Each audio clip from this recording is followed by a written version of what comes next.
Il y a beaucoup de nos frères et sœurs de la sous-région et même au-delà qui voudraient bien que la Côte d'Ivoire ne revienne pas aux Ivoiriens. Je dis bien certains. Je parle ici de certains de nos frères et sœurs maliens, guinéens, sénégalais, nigériens, burkinabés et bien d'autres encore qui se sont bien installés ou bien intégrés. Mais sachez que si la Côte d'Ivoire reste aux mains des étrangers, comme certains de vous le souhaitent, la sous-région n'aura pas de paix comme c'est le cas actuellement. Vos pays que vous aimez tant et qui vous servent de refuge, comme c'est le cas de tous les Africains, n'auront pas de paix.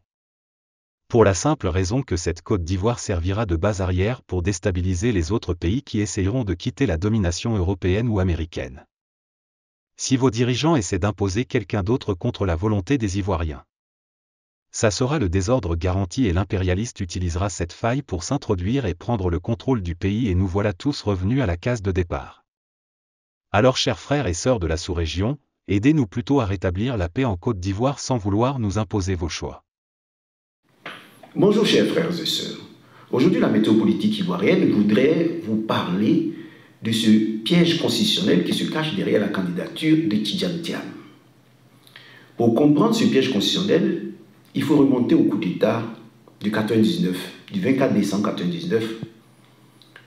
Coup d'État qui a été commandité par des gens proches de Ouattara, par la France.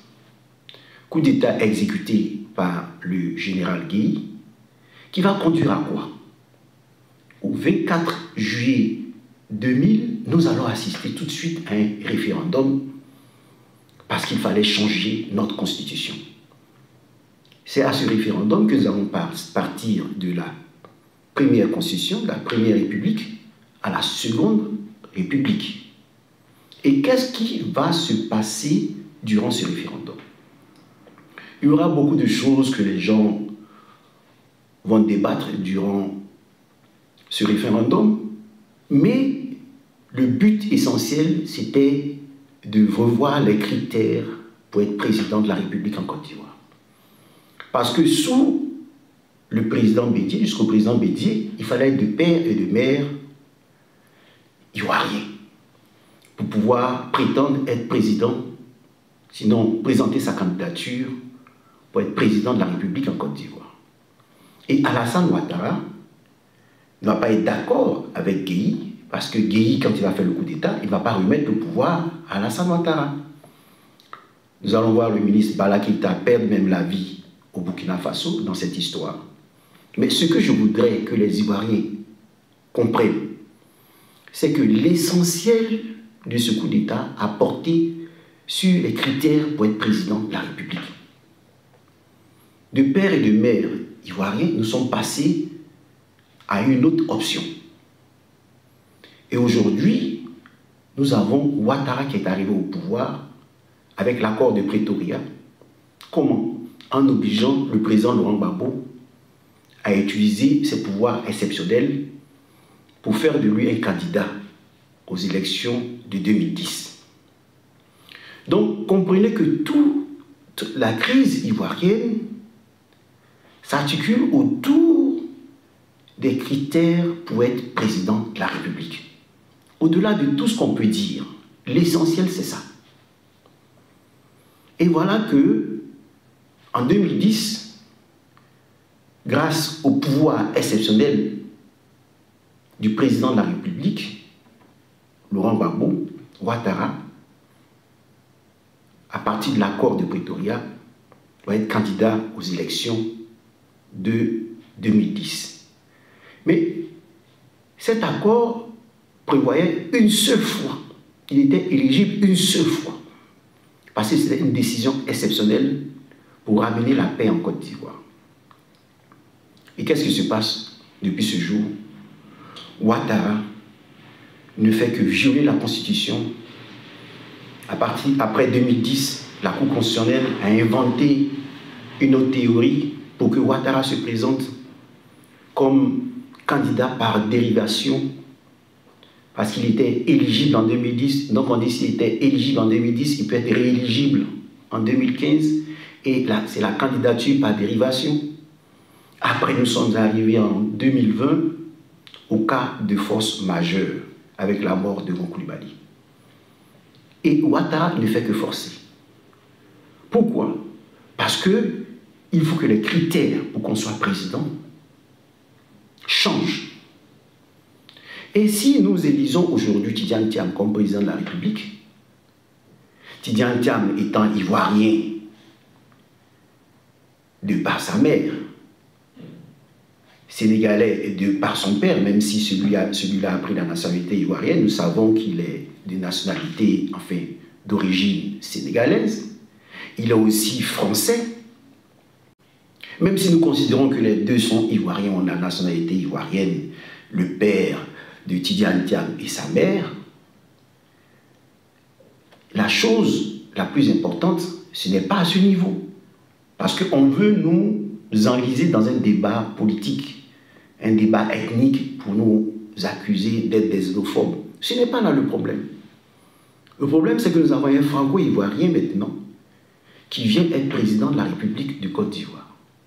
Donc s'il est élu, ça fait cas de jurisprudence. Ça veut dire tous ceux qui ont la double nationalité peuvent chercher à être président de la Côte d'Ivoire. Et cela change, disons, notre constitution. Automatiquement, c'est le piège constitutionnel. C'est-à-dire, tu es togolais, tu es ivoirien, tu peux être président de la République.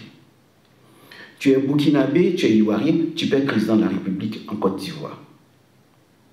Donc, une fois que cela arrive, c'est fini. Tu es chinois, tu es ivoirien, tu peux être président de la République de Côte d'Ivoire. Voilà le gros piège constitutionnel que l'on nous tend en Côte d'Ivoire. Et comme nous savons que le rattrapage ethnique fait que celui qui est chinois va vouloir mettre des Chinois comme ministre dans son gouvernement, celui qui est burkinabé a déjà mis au niveau de l'Assemblée nationale Big Togo, au niveau du Sénat Kandia Camara, on n'a que des étrangers. Parce que nous sommes dans la philosophie du rattrapage ethnique. Parce que nous avons des institutions faibles. Et Tidjane Thiam nous le dit. Il nous avertit, lorsque je viendrai, je vais faire en sorte que s'impose en Côte d'Ivoire la double nationalité.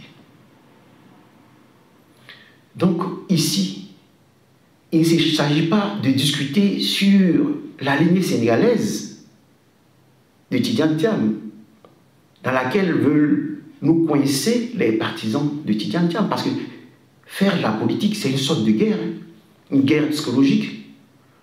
On vous pousse vers la branche sénégalaise pour dire oui, vous êtes xénophobe, pourquoi vous le traitez de Sénégalais? Mais ce n'est pas là le problème. Le problème est tout autre. C'est qu'avec Tidjane Thiam, demain, tous ceux qui ont la double nationalité, que tu sois libanais, ivoirien, tu pourras être président de la République. Voilà le problème réel que pose la candidature de Tidjane Thiam. Et c'est à cause de ces critères que nous avons eu le coup d'État constitutionnel, le coup d'État plutôt contre le président Bédié, sous la bénédiction, sinon avec la bénédiction de la France d'Alassane Ouattara. Et nous sommes maintenant au bout du parcours. C'est-à-dire, lorsque Tidjane Thiam va venir introduire la double nationalité, on peut avoir un Français à la tête de la Côte d'Ivoire. Un Français d'origine française et avec la nationalité ivoirienne. Et de cette façon, puisque nous savons que c'est la France qui a sa base militaire, qui installe de force le président, eh bien sachez que notre pays, la Côte d'Ivoire, va ressembler au pays d'outre-mer. Mais allez voir ce que les gens d'outre-mer reprochent au gouvernement français. Les commissaires sont français, les préfets sont français, et tout devient français. Et si nous avons aujourd'hui Tidjane Thiam, qui est franco-ivoirien à la tête de notre pays, pourquoi va-t-on refuser que le fils de Sarkozy présente sa candidature s'il a, en Côte d'Ivoire, s'il a la double nationalité? Et on retourne à la colonisation, mais de manière très élégante.